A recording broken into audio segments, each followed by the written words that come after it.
दोस्तों, मैं डॉक्टर चंद्रशेखर हूँ। मामिन वाले में नए विचार, नए मुद्दे, नए मोटिवेशन फिर उपस्थित हुआ हूँ।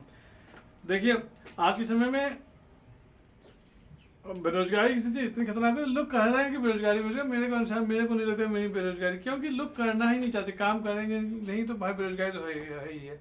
और सबसे बड़ी बात क्या है कि लोग अपने अनुसार सोच रहे हैं काम करना, मतलब वो सोच रहे हैं कि मेरे को 15,000 मिल जाए, 20,000 मिल जाए, 25,000 मिल, लेकिन ये कभी नहीं सोचता आदमी कि नहीं ये मिलेगा कैसे। क्योंकि देखिए, बात 15,000, 20,000, 25,000 की बात नहीं है, क्योंकि काम होता है। और जब तक आप शुरुआत नहीं करेंगे आपका अर्निंग कैपेबिलिटी बढ़ेगी कैसे, ये जायज़ बात है। मतलब शुरुआत तो आपको करना ही पड़ेगा।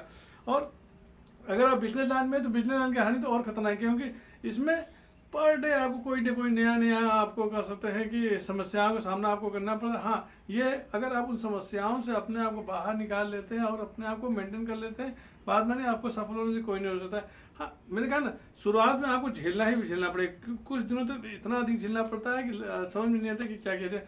और आप धंधे में आप कितना भी पुराने हो जाए, आप ये कभी नहीं कह सकते कि नहीं मेरे महीने के टर्नओवर इतना या मैं इतना कमा लूँगा, ये कमा लेता हूँ, क्योंकि इसमें हमेशा फ्लक्चुएशन होता है, मतलब उतार और चढ़ाव हमेशा लगा रहता है।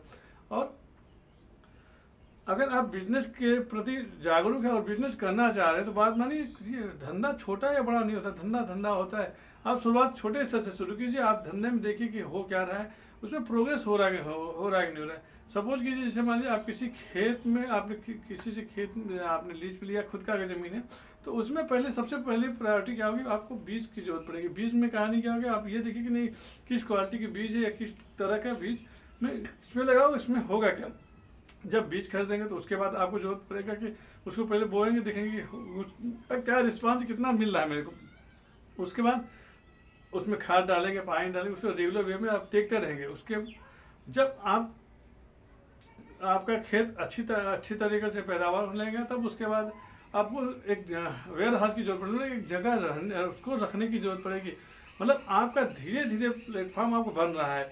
और जब आप उसको रखने की व्यवस्था करने लगे, तब उसके बाद आपके दिमाग में आएगा कि नहीं यार, अब हमको आदमियों की जरूरत है जो कि ये काम वो लोग भी करें।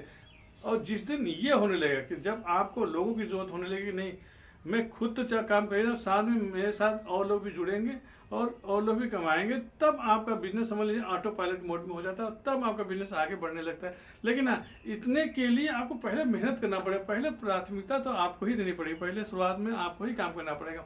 और कम पूंजी से स्टार्ट कीजिए, छोटे स्तर से शुरू कीजिए। नहीं कुछ समझ में आ रहा है, आप चाय का धंधा बिजनेस कर सकते हैं। चाय का बिजनेस भी गड़बड़ नहीं होता, बहुत अच्छा धंधा होता है। इसमें होता क्या है कि शुरुआत में आपको मैक्सिमम मान के लिए 1,000, 2,000, 3,000 में आपका काम चाहेंगे तो शुरुआत हो जाएगा।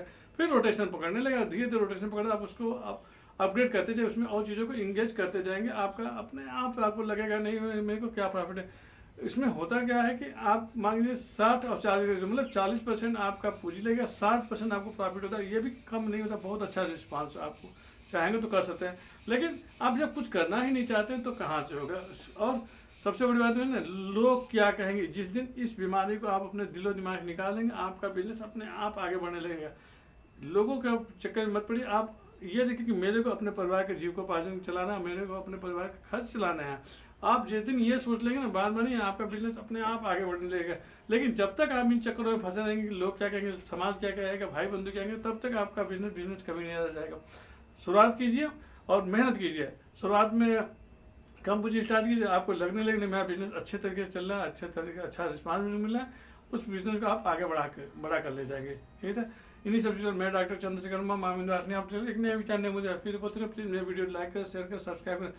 माँ विंध्यवासिनी ऑप्टिकल आप जो पीछे देख रहे हैं, मैं सचमुच मैं खुद चाहता हूँ कि मेरा माँ विंध्यवासिनी ऑप्टिकल का नाम कम से कम मैं जहाँ पर हूँ इस दायरे में कम से कम 10 किलोमीटर तक लोग मुझको जाने। साथ में मैं निःशुल्क आँख जांच का कैंप करता हूँ। और सभी से निवेदन, आप सभी से निवेदन है कि मैं या जो भी आँख जांच का कैंप में लगाता हूँ, उसमें जितना अधिक से अधिक हो सके लोग उपस्थित हों और अपने आँखों की जांच कराएं।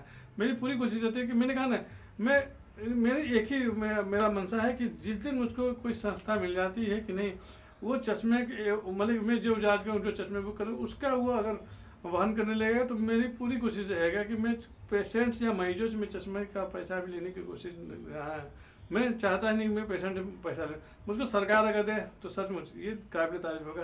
और मैं सचमुच चाहता हूँ कि प्रभु माँ अम्बे करे कि ऐसा दिन आए कि मुझको पेशेंट से पैसे लेने की जरूरत नहीं, मुझको सरकार उसको गवर्न करे। मेरे मन में धीरे धीरे होगा, लेकिन होगा जरूर। यही था इन सब चीज़। मैं डॉक्टर चंद्रशेखर मामले नए विचार नए मुद्दे साथ फिर पहुँच दूंगा। प्लीज़ मेरा वीडियो लाइक करें, शेयर करें, सब्सक्राइब करें। जय माता दी, जय माँ विंध्यवासिनी। ये देख सकते हैं। जय माता दी।